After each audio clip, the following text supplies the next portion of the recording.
website, and then I'll let you know when we're live. Okay. Hey, Brett, did you want to give any introduction, or you want me to just take the reins? I can give a quick introduction. That's fine. Okay.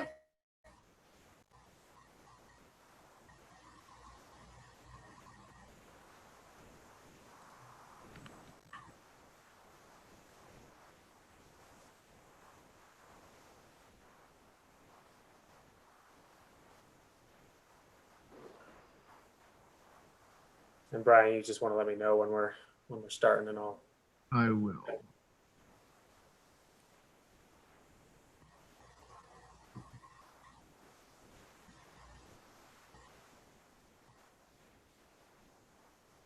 And I know, Megan, a number of people reached out to me, wanted to make sure we were recording this. So I think we'll definitely get a bit of people watching this after the fact as well. So.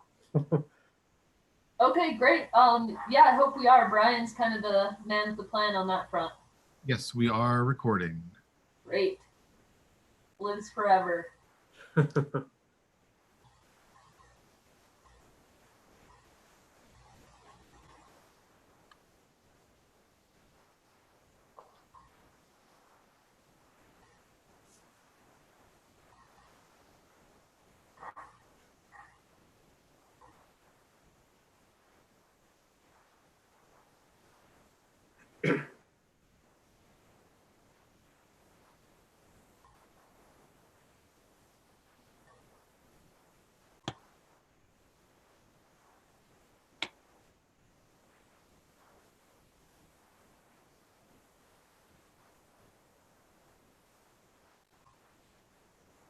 Okay, we are up and live.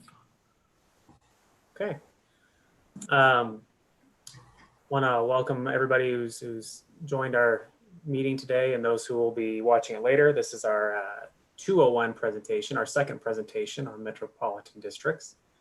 The 101 is available for review if anyone wants to start there, and then you can go here, and this will build off of some of that.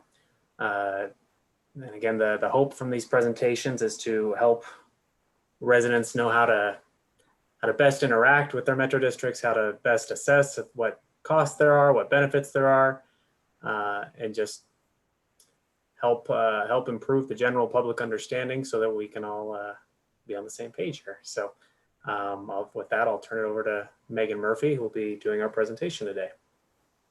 Thank you, Councilmember Hanson. My name is Megan Murphy from White-Bear, Ankeny, Tanaka, and Waldron. We serve as the town's general counsel. And today I'm going to be here to give a presentation called Metro Districts 201, but it's really about developer controlled structures of metro districts and how those different structures issue debt. So I will go through the PowerPoint presentation. Those of you that have joined the Zoom link, feel free to unmute and ask me questions, or ask me questions in the chat. I will get to them as soon as I see them, so it's easier for me if you unmute and shout them out. But with that, we will get started. So as Councilmember Hanson said, this builds on topics covered in our 101 presentation.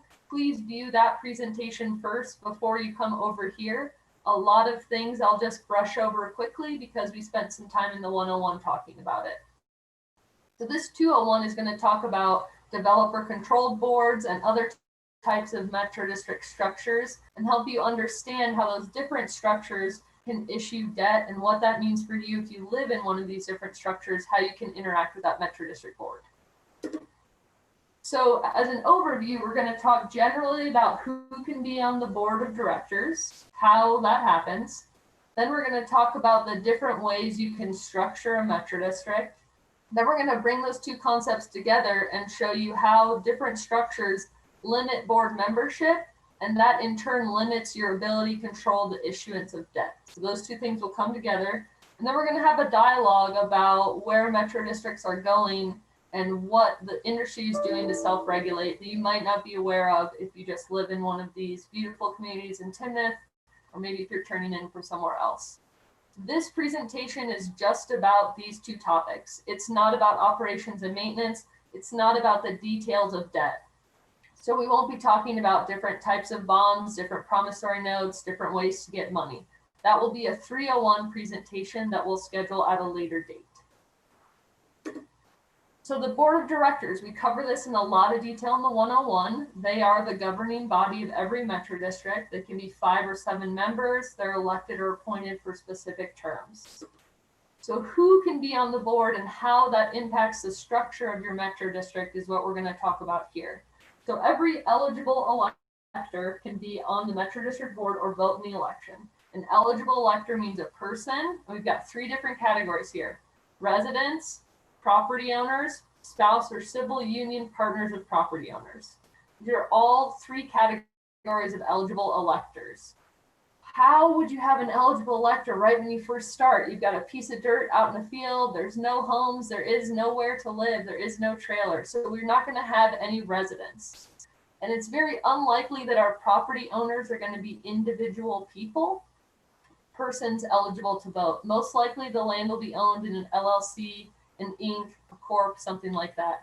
So there's a specific statutory provision that allows developer entities to qualify eligible electors as property owners. Let's talk about what that is. Why would they allow this? Why is it needed? So at the time of an organizational election, it's really unlikely anyone will live there. This is often before there's any homes.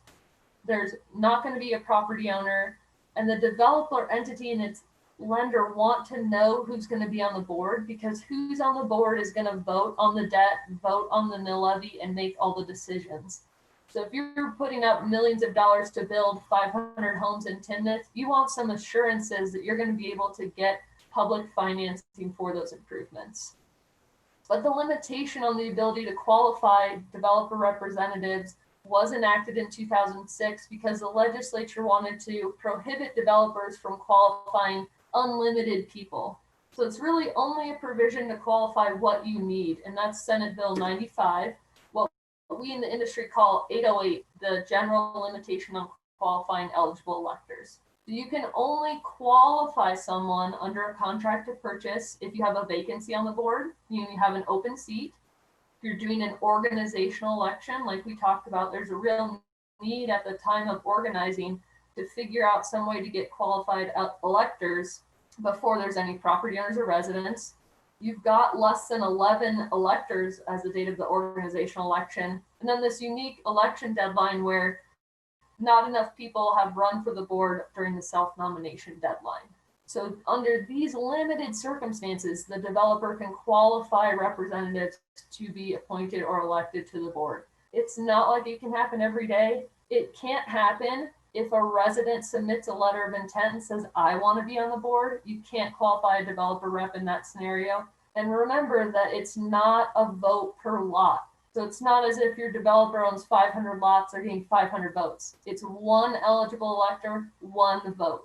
This is unlike HOAs. So it's very limited ways the developer can qualify. They can only qualify up to 10 people. That makes sense to everybody on the line? Any questions about developer qualifications, board of directors?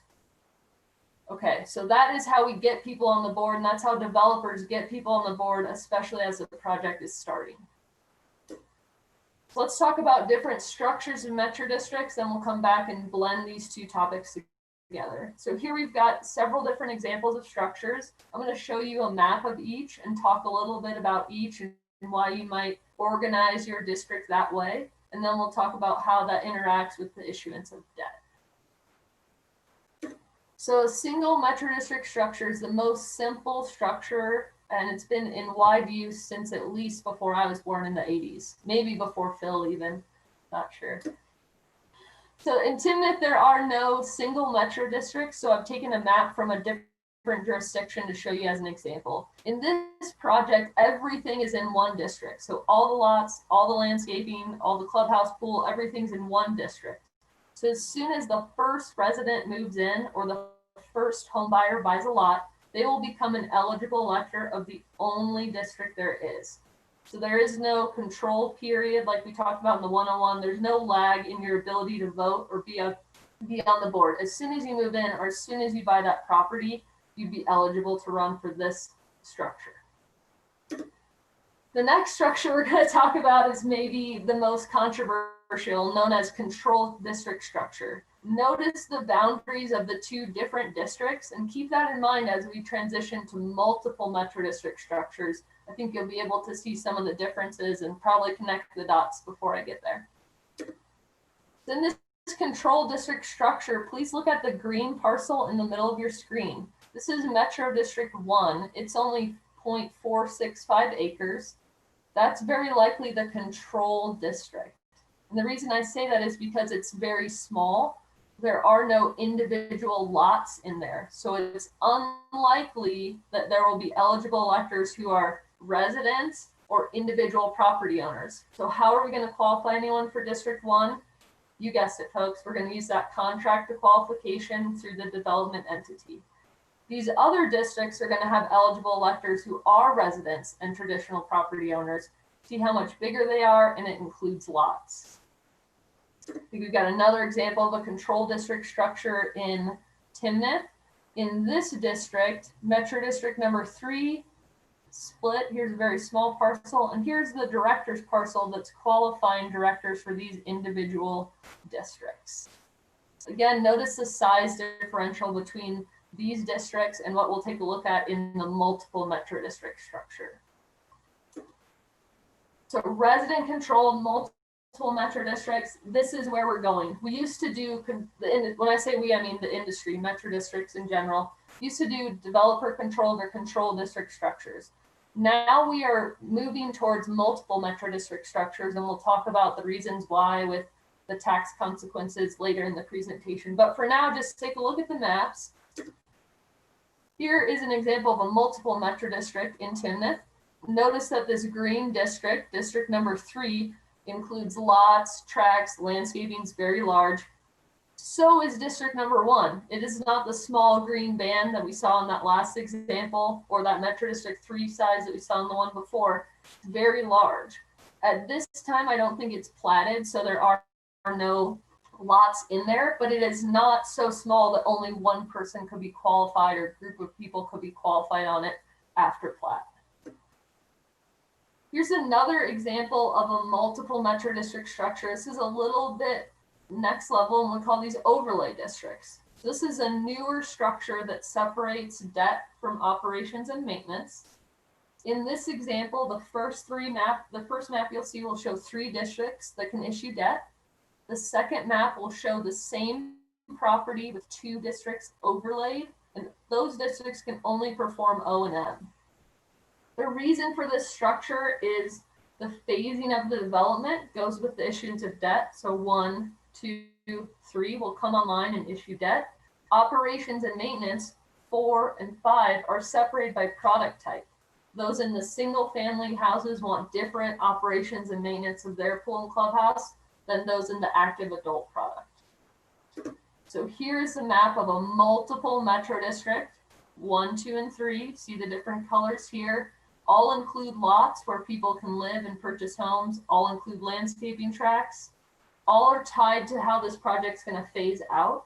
So it's not required under law that the boundaries be adjacent to each other. You can have separate district boundaries. Same property, 2 new districts, the overlay districts.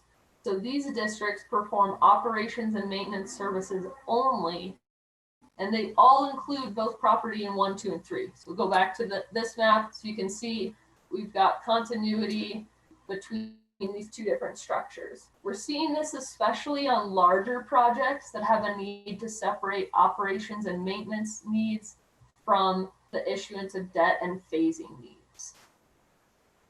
And this last structure I'll cover just so you know what it is. It's in your Town of Timnath Model Service Plan. It's just good to know, but it doesn't have as much to do with issuance of debt.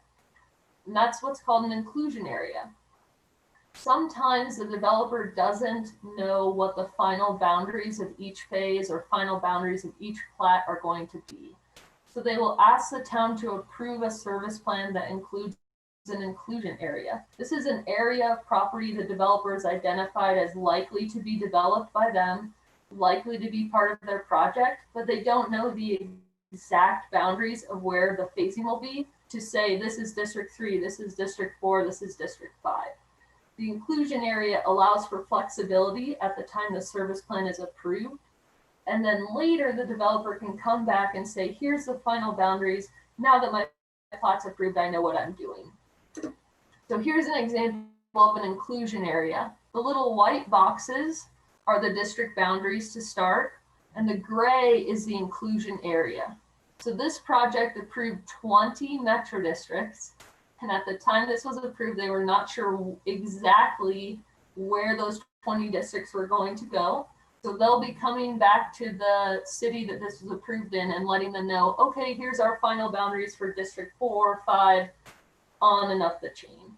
So the concept of the inclusion area is not something that should worry residents of the town or scare you. It's merely a way to say, this is my development, but I don't know exactly where everything is going to go yet, so I'm going to propose an inclusion area. So let's talk about what we're here to talk about, which is debt and the structures.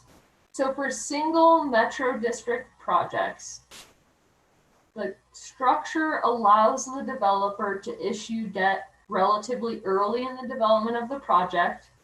And for smaller projects, there's not the need to have multiple metro districts and the overhead for multiple metro districts because debt is issued early. The simple structure for a small project build out is not going to be a long time. They might be there 1-2 years building homes, selling them to residents who become eligible electors as soon as they move into the home or buy the home. Any questions about the single metro district structure and how that debt issuance works? Okay, next we're on to control metro districts. So the model service plan allows for multiple metro districts to collectively undertake the financing and construction of public improvements. One way to do that is to have a control metro district and what is called a financing metro district. Let's go back to our maps here. So you can see in this structure, the control district would be the green. The financing districts would be the other districts, 2, 3, and 4. And the reason they're called financing districts is because they finance the debt issued by district number 1. I'm going to take you back here. Okay, so in the past, it was very common to have this structure. And the reason why is because development entities and their lenders are going to put a ton of money into this project to bring the commercial online, to bring homes to residents, to invest in this infrastructure. And they wanted control of that and guarantee that they could issue that debt to repay for public improvements. We talk a ton about in our 101 presentation, remember metro districts only pay for public improvements. So when you're thinking about the risks the developer takes to bring these projects online, the metro district is only one piece of the pie. There's a whole nother piece that's the private financing of the project that brings the on-lot improvements or that warehouse commercial space or that office space or that dentist office. So there's both sides. If you're sitting at the developer's table, you're trying to make some guarantee as much as you can that the public improvements will be funded through your metro district and that your control district will issue that debt with a promise from your financing districts to repay the debt. That makes sense to everyone? Any questions on that structure or why the developer would be motivated to organize a control district? Okay.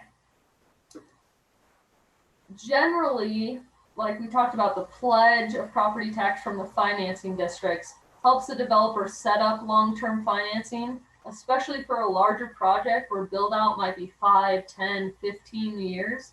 The developer is seeking some guarantee that they'll continue to have access to financing. Generally in this structure, there won't be residents on the control metro district. And we'll talk about things you can do even if you live in this structure today, later on in the presentation. But as you can see from the boundaries, and when we talked about eligible electors before, if there's no lots in the control district, there won't be residents or homeowners who are able to purchase property. So the qualification for the control district board will be through a contract with the development entity, limited, again, as we discussed, by section 808. So the multiple metro district structure, the resident controlled multiple metro districts, this is where we're going.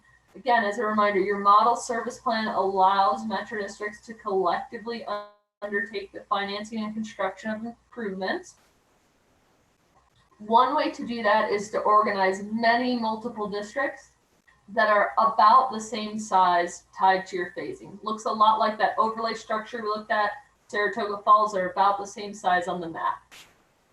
So the new practice, the new way to do metro districts is to have multiple metro districts. This allows the developer to still have some level of control as districts come online with phasing.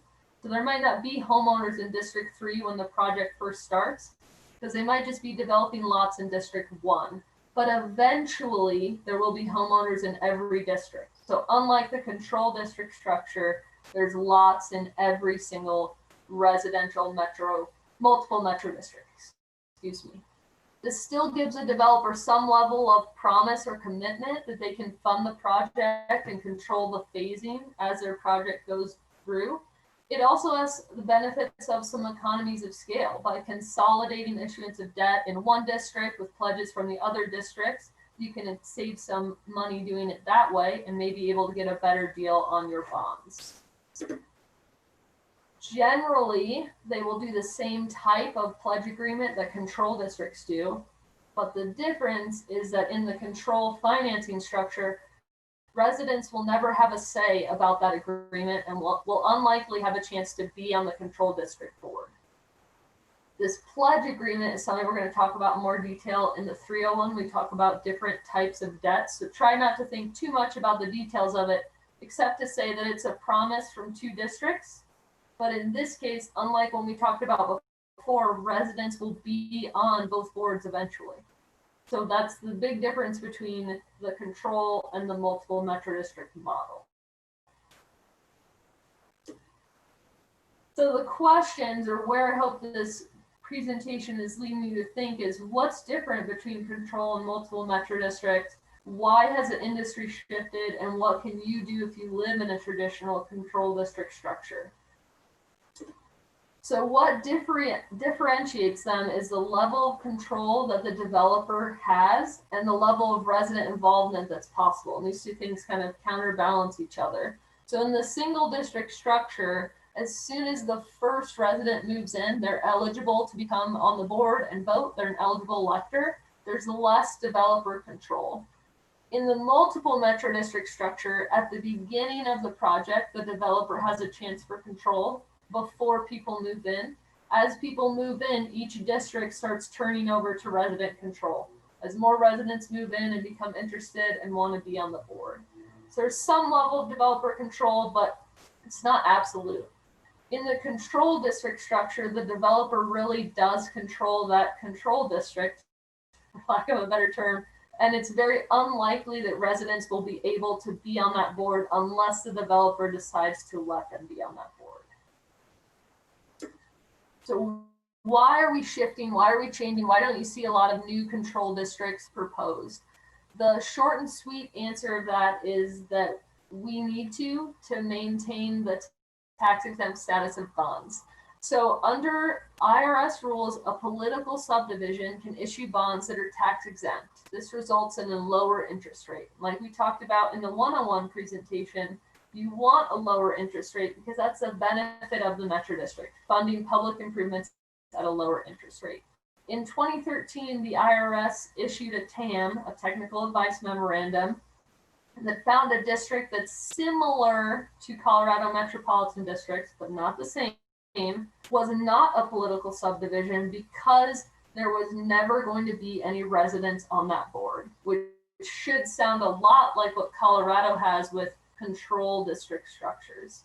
So this ruling made a lot of people in Colorado perk their ears up and say, wow, is this applicable to control districts in Colorado? We don't know. But what we do know is we don't want it to be applicable. So let's change the structure for districts we're proposing. Let's stop proposing control districts. And if we have control districts, let's talk about things like consolidation, increasing the boundaries, and getting residents on the board. Because what nobody wants is these bonds to go from tax exempt to taxable. what can you do if you live in a control metro district? So there's a lot of things you can do, some of which are on the slide, some of which I'll talk about. So remember, this presentation doesn't have anything to do with operations and maintenance. So you can maybe make influences in operations and maintenance, pool and clubhouse, landscaping, snow removal, medians, etc. That's not this presentation. Your involvement could also include talking to the developer about getting 1 or 2 seats on the control district board. A lot of control districts do not have a full 5-member board. A lot of developers are more receptive to residents on their boards than they have been in years past, as we see the industry shifting away from this developer-only concept. Financing districts. If you live in a financing district, please go to board meetings. Please ask questions of your control district. Please try to understand what they're doing and how you can be involved, whether that's as a regular attendee, someone who just better understands the structure, someone who can provide comments on behalf of other residents. It's not as if because it's a control district, it's not a local governmental entity.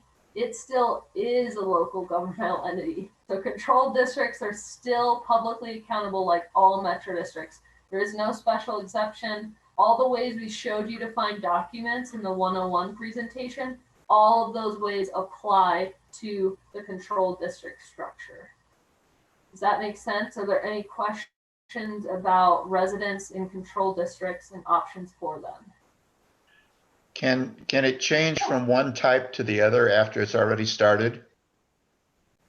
Yeah, great question. Thank you, Randy. So what can happen is the developer can decide to increase the boundaries of the control district and include more lots if they wanted to. They could also consolidate where the financing districts would come together and absorb that land. So the control district would effectually be dissolved and the other districts would take over. So you could do either way. You can make it bigger or you can make it go away. There's no one right answer on that front. Any other questions about options for control district structures and what residents can do? I'll just jump in here with common questions that I've heard. So if I live in a controlled metro district structure, and so because I cannot get elected to that particular board, what good is it for me to be involved if I can't really directly control the debt? I mean, a significant portion of my property taxes that go to the metro district go to pay back that debt. Is there anything that I can do as a member of a metro district board, a financing district board, to affect essentially the bottom line of how much fees and taxes are coming out of my pocket? Yeah, thank you for that question, Councilmember Hanson. So there is this perception that all debt for metro districts is 30 years, 40 years, and I can never get out from under it, and I'll just be here forever, and this is the end of the line. While the term of the debt is often 30 or 40 years, it's very likely that that debt will be refinanced well before the 30 or 40-year clock runs. And I think the financing district can play a role in discussions about when's the best time to refinance, what's the best structure for the refinance, and how that structure ultimately will affect your property tax bill, which is what you really care about. When you live in a financing district, you want to feel that you're paying for what is owed for public improvements and nothing else. So as refinancing opportunities come up, there's a chance for the financing district to raise their hand and raise the issue and say, should we get a municipal advisor? Should we do this? Should we do that? What's the best way to restructure our debt? Even though it has a long term, there's opportunities to refinance before that term is run.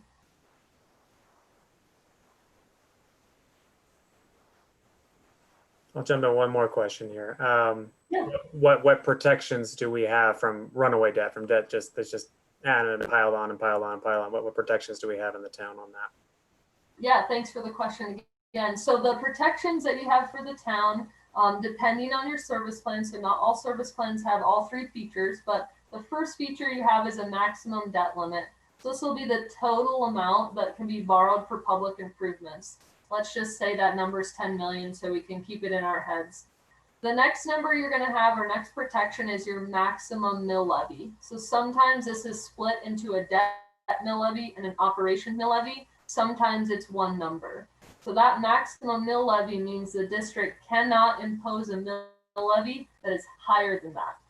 So in the town of Timnath, on the current model, that number is 50 mills. So you're protected from that number.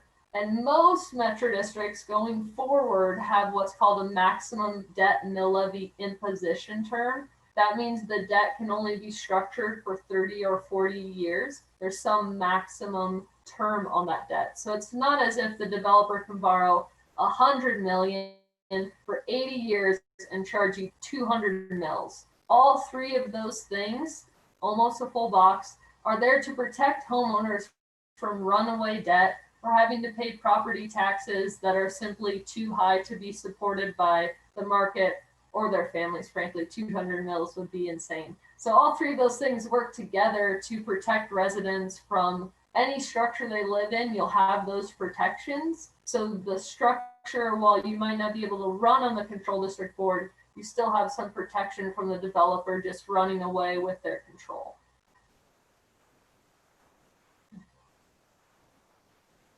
Anybody else have any questions? Okay. So in conclusion, I know this has gone fast and I hope that you got your questions answered. If not, feel free to email me. My email is on the first slide of the presentation. So we've talked about who can serve on Metro District boards. We've talked about different structures. So hopefully you can understand when you look at a boundary map. Again, remember in the 101 where we talked and showed you online how to find the boundary maps. You can see the different structures. Remember that the multiple Metro District structures allowed by the Special District Act, and it's there to ensure orderly development of residential and commercial projects. It's not there to make sure residents can't talk to anybody or the developer makes all the decisions. It's there because there's significant financial investment to bring these properties online, and nobody wants 10 lots in a 500 lot home or 500 community development and then development stops. What they really want is the option to have orderly development of a beautiful community. And that's what the multiple Metro District allows, to use Metro District financing to phase out the development. We're transitioning away from control districts. That doesn't mean they're not still here. They are still around. So ways you can get involved, you can talk about operations maintenance, get on your financing district board and talk about the refinancing and the structure of the debt. The next presentation, we're going to talk about types of debt, how debt is issued, the process, the players, all of those different things will be all about debt. And then future presentations, who knows? We'll see what the committee wants to do. But that is it for this presentation about developer control. Happy to answer questions. Yes, sir. Megan and Councilman Hanson, when I moved to Timnath, and of course, I live in one of the only areas that isn't in a metro district. But it was my understanding, and I know this is a little bit far afield for presentation 201, but can either of you or both of you comment? I've heard it said that if you weren't in a metro district, the price of your house would be incrementally higher based on your share, if you will, of the infrastructure versus being able to, if you will, amortize that extra cost that you would have paid up front or you would have been included in your mortgage, if you will, by tax deductible property tax. Is there any correlation? Is that in fact a valid way to look at it? Great, thanks for the question, Phil. So I think that is one way the development community looks at metro districts, is that they take, like you said, amortize the cost of public improvements over a longer period of time. I think an important caveat to that statement would be the scale of the project. So if you have a very, very large project and you have thousands of lots, the cost of public infrastructure per lot will likely be less per homeowner. If you have a small project with 50 lots, the public infrastructure cost to bring the water line down the road to the main for that project will likely be very high per lot. So you take that per lot analysis and combine it with what types of products or what homes are we building. Are these attached products in the 3 to low 400s? Are these single families in the 5 to 600s? Or are we looking at a much nicer product type in the 700s and up? Well, that'll change the analysis of how much exactly is going in the cost of the lot for public infrastructure that's not in a metro district. And I'll just also add, and then you jump back in, that for projects without metro districts is very likely going to be a HOA to maintain the common area landscaping. In projects with metro districts, we usually don't see an HOA. So that fee that you pay the HOA is in the property taxes with the metro district, or a separate metro district tax to pay for that operations and maintenance. Phil, however, some of that benefit has been lost because there's a cap on the amount of deduction you can take for taxes now, whereas there's not on mortgage. So in a lot of cases, it would be better for it to be in your mortgage and not in your taxes. I got a puppy trying to climb in my lap here. I assume it would be very difficult to even to quantify that, but